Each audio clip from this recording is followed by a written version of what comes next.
So the first trophy that I decided to go for was called What is Wrong with You? And essentially what you have to do is to shoot the horses and that's attached to a carriage. And the idea is that every time you do that, the horse would, stumble the cart and everybody inside will start to fly off. And do that 5 times and you get a trophy.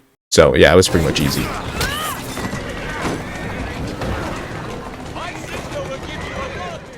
My second trophy, Blade from Above, is really easy, but for some reason I didn't get this achievement the first time around. But what I needed to do was get 20 eliminations from the zipline. Doesn't really matter how high up, just as long as you're able to perform the action, it counts.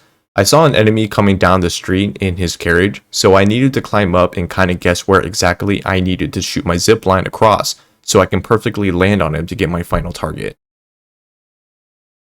Another easy one that I overlooked was Needle in a Haystack. For this one, I had to eliminate 5 enemies in one haystack. I forgot to record this interaction, but what I did was go to a carriage hijack area, and fortunately there was a haystack there. I whistled to nearby thugs, and one by one I managed to grab all of them with little to no problem. My final one was a bit far away, so I had to lure this one a bit longer than the others.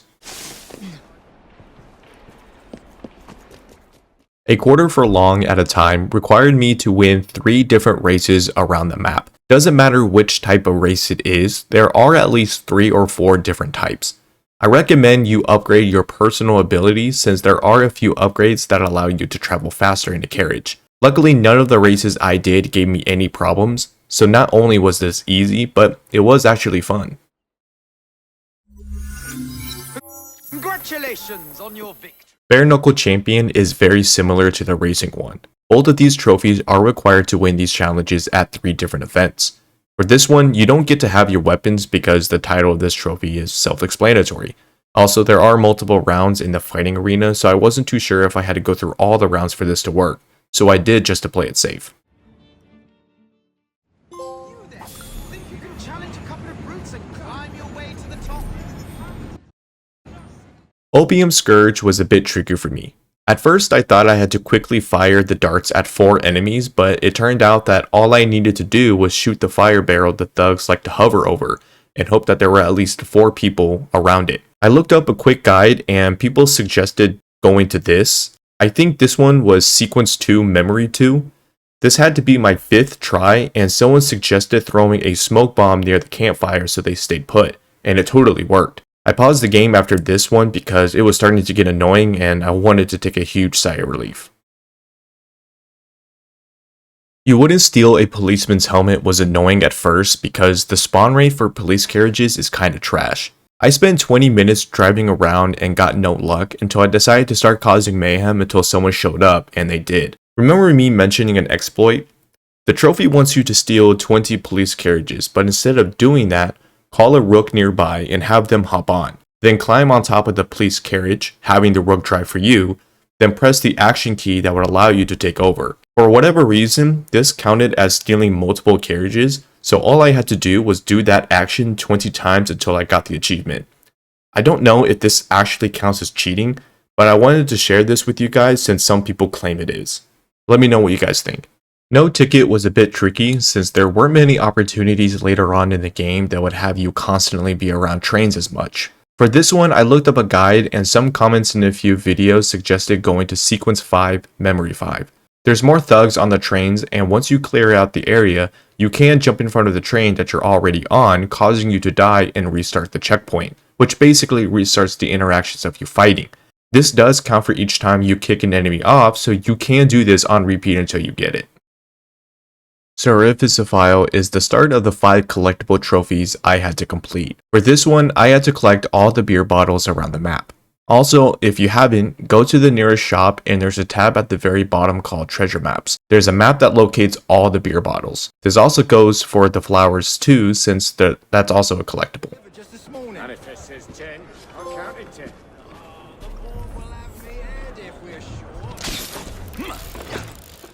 When I was done with my first collectible trophy, I decided to go for all the synchronizations, and since it was the easiest, I looked at my map and saw that there were at least a few that I haven't gotten yet. When I did all of them, I didn't get my trophy called Chimney Sweep. At first, I thought it was bugged, but when I looked it up, it told me that I had to unlock World War I because there were at least 3 remaining synchronizations. Unfortunately, I had to continue on with the story since I was still on Sequence 5, and I needed to play through Sequence 6 and 7 to unlock. So once I played enough, I had to play through World War I missions as well since I wasn't quite free to roam just yet. Once I took care of the radio on the London Bridge and talked with Winston Churchill, I was able to travel to each of the 3 viewpoints to finally grab my trophy.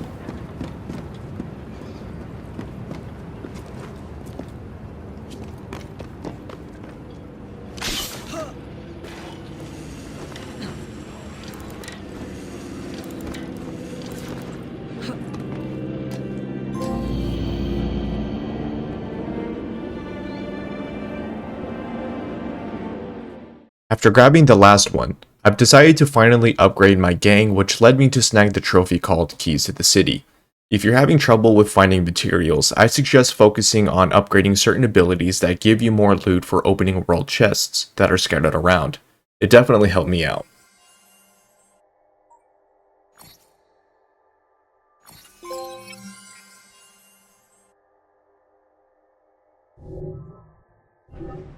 Guardian Angel took me a while to do, simply because you have to stumble across one of your rooks trying to make a supply run to a nearby base. Some people claim that certain areas give you more luck, but I haven't noticed.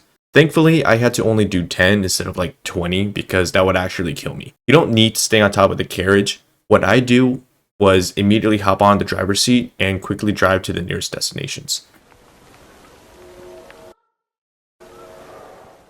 Student of History is the second collectible trophy I had to go for. None of them were hard to get, and all of them were highlighted immediately, so there was no problem for me. For some reason, this last one was acting buggy and I couldn't grab it, so I decided to somewhat climb around so maybe the poster could be grabbed a second time, and it worked.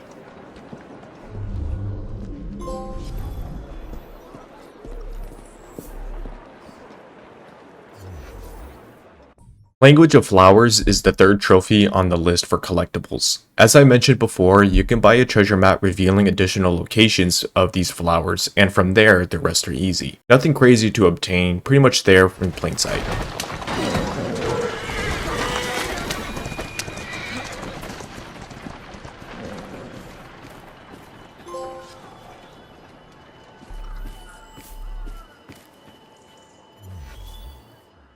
The time spent on the Mentor trophy varies from person to person, depending on the optional challenges you decided to do when playing the main missions. Every time you play a main mission, there's an optional challenge or two on the top left of your screen. Examples like don't get detected by anyone except the main target, or don't eliminate the guards when searching for a key object. Unfortunately, I lost all of my footage of me going back to certain missions and sequences, but I had to include this trophy for the video. A Life in Letters can only be found in the area called Westminster and in the castle. There isn't a treasure map that reveals all the locations, but a handful are given to you on the map. The rest I had to look up a guide to do, and since it's only in one area, this was the quickest collectible trophy.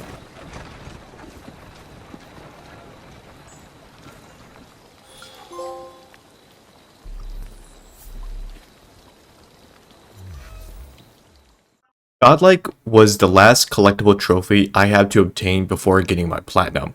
Secrets of London is a side mission that has you collecting all 32 music boxes.